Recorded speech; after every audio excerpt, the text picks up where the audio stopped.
Welcome back to the PCC podcast. Today, I'm going to be talking about a topic that I'm actually pretty excited for. It is called What to Do When You Fall Off Track, a 24-hour bounce back plan. So, this is a topic that has been coming up again and again and again with clients because the situations that have been coming up is that they're actually doing much better at this. They are bouncing back much quicker when it comes to the goals that they have fallen off of.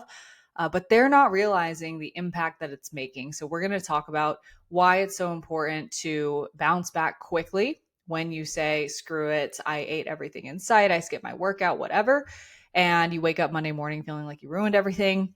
How can you stop spiraling and have a game plan to reset in 24 hours or less? So, this is for you if you are a spiraler. I'm so excited. Let's get into it. So, first step here, right? Normalize it. I know. Be nice to yourself. Ugh, Marissa, you're so annoying. Everyone falls off. It's not if, it's when, and it's how fast you recover is the most important thing. Okay, so let's exercise some self-compassion here. If you need some help with that, go back 3 episodes to 117. Do you really think you're the only person in the entire planet of Earth that falls off track? Like, really think about that. You're not. Stop making it mean something about you.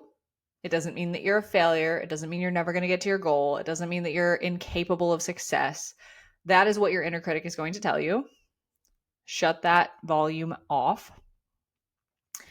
You are a human being who is subject to temptation, who is imperfect. Forgive yourself. It is normal. Okay. And progress is never, never, never linear. Okay. So the key to success is about shortening the time between the slip and the reset. So the example that I love, love, love to use is the actual math of how this can really shake out. So let's say you slip up 20 times per year, 20 times. And in scenario A, when you slip up 20 times, you bounce back in 24 hours. Okay, so that is 20 to 40 days of the year of 365 versus if you fall off track 20 times and each of those times that you fall off track, you spiral for 1 to 2 weeks because you made it mean something about you, because you felt like a failure, because you figured you might as well just give up. And then you get so frustrated with yourself 1 or 2 weeks later that you have to start over again.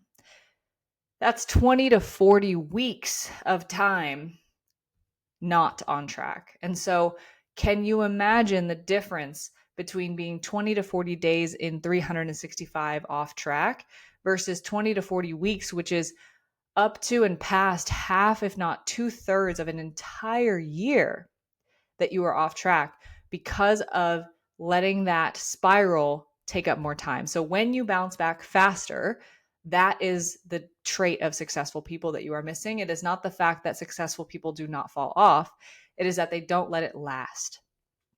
Okay. So remember that, number one. And number two, guilt is wasted energy. Okay. At the end of the day, if you're going to feel some guilt, like it's natural, it's going to happen. And from there, add a question mark. Go to curiosity instead. Why did this happen? What does it tell me that I need to learn rather than what does it mean about me that I'm a failure, right? So curiosity, why did this happen? Break it down, figure out what happened, figure out a plan to do better, and then set better intentions the next time, right? But let's talk about how to bounce back in 24 hours or less. So step one is going to be hydration. Drink as much water as you possibly can first thing in the morning. This is going to flush out bloat. It's going to reset digestion, and it's going to mentally signal that you're back on. It's literally just a keystone habit of like, if I do this, it means I'm starting my day right, right? Okay. So 24 to 32 ounces, that's not a little amount. Like that's almost a full Stanley cup, hydro jug, etc. Right? So chug that water first thing in the morning. The second thing you're going to do is prioritize a high protein first meal. Okay. So You're not going to want to necessarily stuff yourself with a huge breakfast first thing in the morning if you are feeling gross and bloated. But, wait till you're a little bit hungry. I would say set a cutoff at like 10 or 11 a.m. Don't fast for hours and hours and hours just because you feel guilty. That's going to perpetuate the wrong cycle. Have a breakfast that has 30 grams of protein or more, and ideally some fiber. This is going to balance your blood sugar. It's going to prevent cravings later that night, because if you restrict all day, I promise you're going to have worse cravings that night and the cycle will continue. And it's going to stop the all or nothing voice that we need to make up for our failures. Okay. Step 3 is move your body, but not in a punishing way. So go for a walk, 10-minute, 20-minute walk. Don't punish yourself with a workout that's more intense than it needs to be. Get back on your normal plan. Remember that movement is to build muscle, to reboot energy, to give you mental clarity. It is not to burn calories. Okay. Step 4 is going to be reconnect to whatever structure you have. So our clients, right? Open your app, log something in, write down your next 3 actions from your daily checklist, right? Plan your next grocery run or gym visit. Plan something in. Reconnect to structure. Make it super, super simple. Just whatever your next action needs to be, plan it in so it is a higher likelihood that you will succeed without having to think or try. Okay, and step 5 here is reflect, don't ruminate. At the end of the day, what happened. We have to leave it in the past. We have to accept that it happened. Episode 117, self-compassion, if you struggle with this. At the end of the day, if we live in the past, we will constantly be fighting with reality, and then we don't get anywhere. So forgive yourself, and then ask yourself, add a question mark to it instead of, I'm an idiot. Am I an idiot? Is there something that I just was missing in that situation, right? What support did I need that I didn't have, right? What plan did I need that I didn't have? What led to this slip up? Use this as data rather than proof that you're a failure, and learn from it. All it takes to learn from failure is to add a question mark. Okay, so that's the tactical 5 steps, super simple. The mindset shift here is that you're not starting over, okay? The most important thing to remember here is that every time that you quote unquote bounce back and start over, you are not starting from zero. You're starting from experience. Every single time that you mess up and you actually train yourself to learn from it, you're starting from the experience of knowing what doesn't work, knowing what slips you up, knowing where you struggle, so then you can actually iterate on that and get better, right? And just remember that your consistency, I think consistency is a word that is highly used, but rarely understood. Consistency is not perfection. Consistency is not doing everything every day all the time. Consistency is built through reps of bouncing back rather than having a bunch of perfect streaks. Will you have some perfect streaks within consistency? Yes, but will you have some blanks there too? Absolutely. Okay, so think about, what am I doing most of the time versus what am I doing some of the time? And remember, the 10 to 20 to 30 days versus weeks, right? So as a recap, hydrate, protein and fiber, move, but back on your normal plan, not a punishment.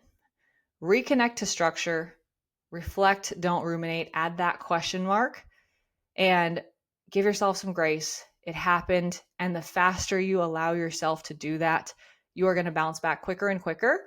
And remember to look at the relative wins. Okay. So if 2 months ago, you falling off track meant that you spiraled for 2 weeks and you've brought that down to 1 week, now 2 months later, that is a win. And if we cannot learn to celebrate that, then we will constantly feel like we're behind and we're failing. But if the 2 weeks becomes the 1 week, what's stopping the 1 week from becoming 3 days? And what's stopping the 3 days from becoming 1 day, right?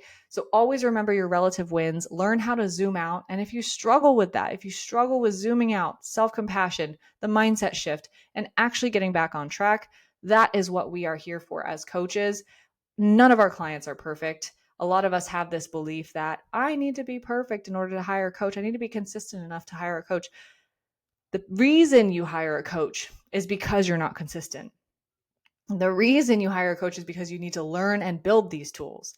The reason you hire a coach is because you're not perfect. There's not a single person on any of our rosters that has been perfect the entire time that they've been working with us. And I will go as far to say as I don't think a single person has had a perfect month. Okay? That is how inconsistent human beings are. It doesn't make anyone better than anyone else.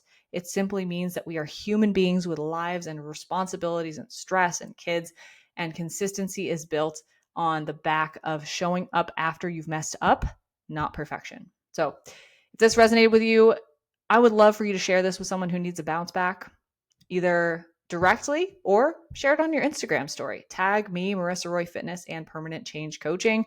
I'll leave our Instagram handles in the show notes. I appreciate you so much for listening, and let us know if this helped you bounce back quicker than the last time. And we'll see you back here next week.